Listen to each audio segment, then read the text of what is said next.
What's up, print fam? Welcome back, not to the print shop. I'm on site doing a measurement and the customer's late. So I thought I would start this video. I recorded a little bit, but I'm not really happy with how it turned out. But let's just jump into it. And people should stop buying white toner printers. Now, I had a white toner printer. I no longer have it. I had the uninet icolor 600, and it worked really well for me. I have a customer that I see almost weekly that has one of the shirts. Still looks good. He still loves it.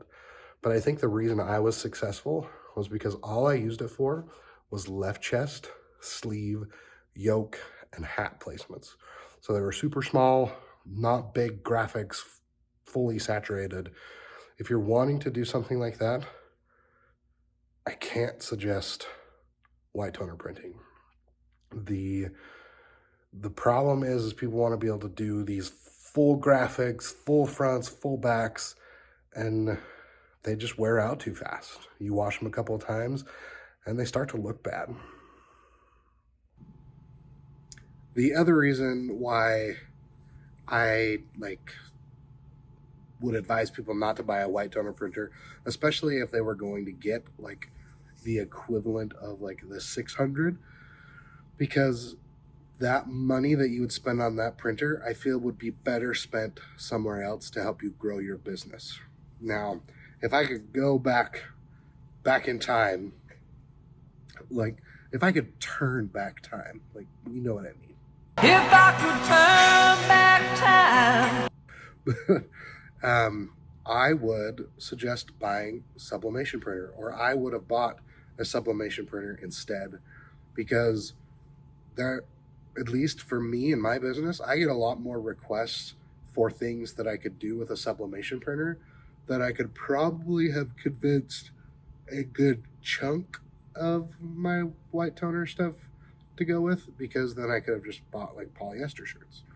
But with sublimation, being able to do coffee mugs, being able to do mouse pads, certain tumblers, there's, I think, more money that can be made than doing kind of the one-off t-shirts.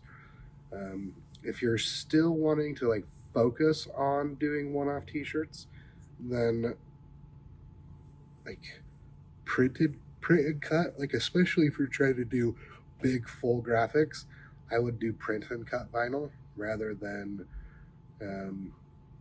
white toner printing. You still have to weed, which is one of the advantages of white toner, is no weeding, but the print and cut lasts way longer. So you can't necessarily do as detailed of stuff. But I think that's where knowing what a machine is good for is important. Knowing the limitations of design, knowing the limitation of application, which is why I think I was successful with white toner. But again, turning back the clock, I would say don't spend $6,000, $7,000, $8,000. I can't even remember how much my white toner was. Pretty sure it was after shipping and everything about $7,000. Go buy $1,000 sublimation printer, and go buy $1,000 mug press, and then go buy $1,000 heat press. Even then, you're only $3,000 in, which I think is about the price of the 560 or the baby model. I just think you'll have more versatility, because you can still do sublimation on shirts, you can do sublimation on bags, you can do a bunch of hard surface stuff. The sublimation market, go to Heat Transfer Warehouse, I'll have it linked below, or Heat Press Nation. They've got a ton of blanks, from slates to coasters to keychains. There's a lot of things that you can do with sublimation that are just harder with white toner.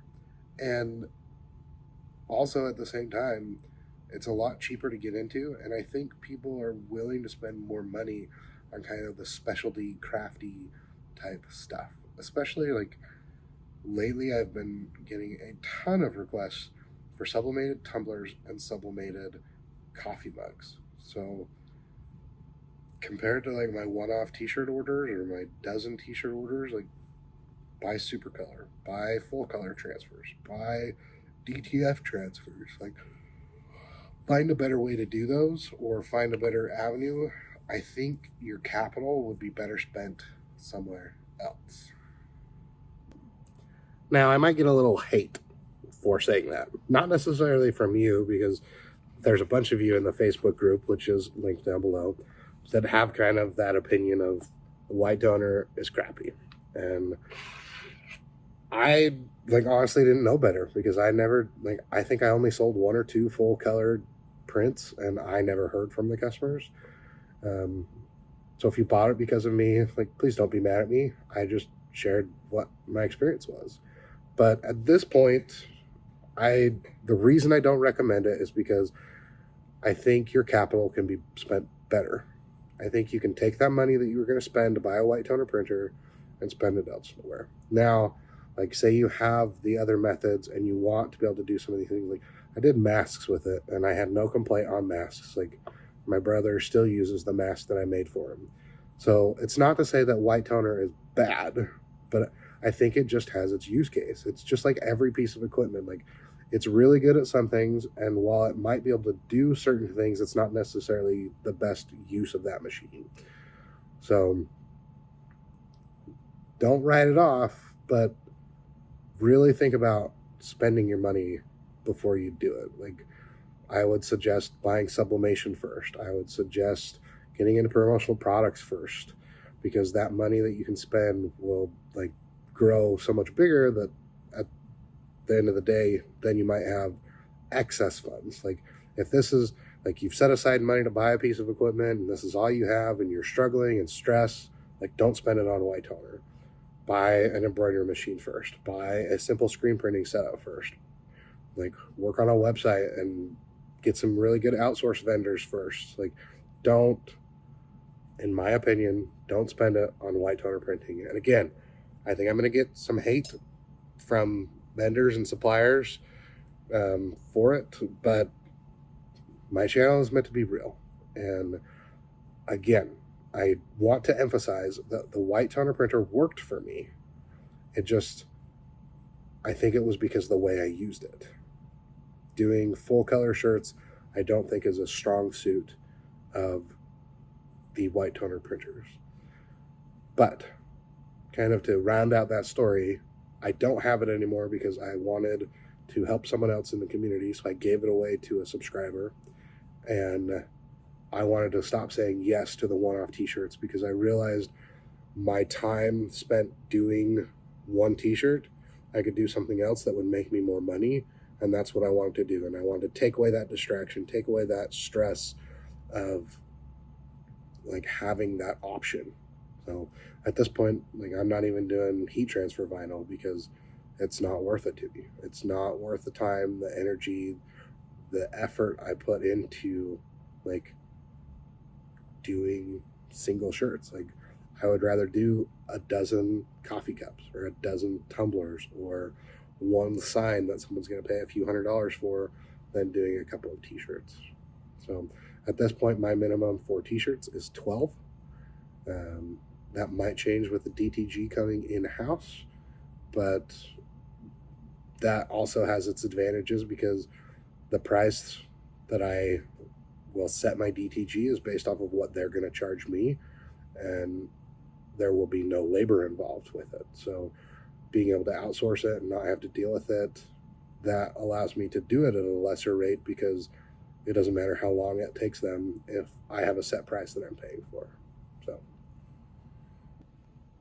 I would love to know your opinion on the white toner printers. So make sure you leave feedback, because other people that are looking into white toner printers, like, if you have one, leave your comment, leave your, like, 30-second review.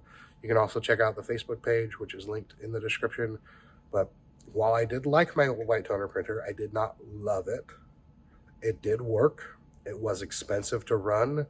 Like, they claim you can get thousands of sheets, and I think I ran 400 before I ran out of basically every toner, and replacing all the toner was about $1,000. So, like, it is super expensive to print, and the media is expensive, but it did work. I did make my money. I didn't lose my money, but I think your money would be better spent somewhere else. So leave your 30-second review if you have one down in the comments. Join the Facebook group, and I hope you enjoyed this controversial video. As always, Per Fam, we'll see you in the next one.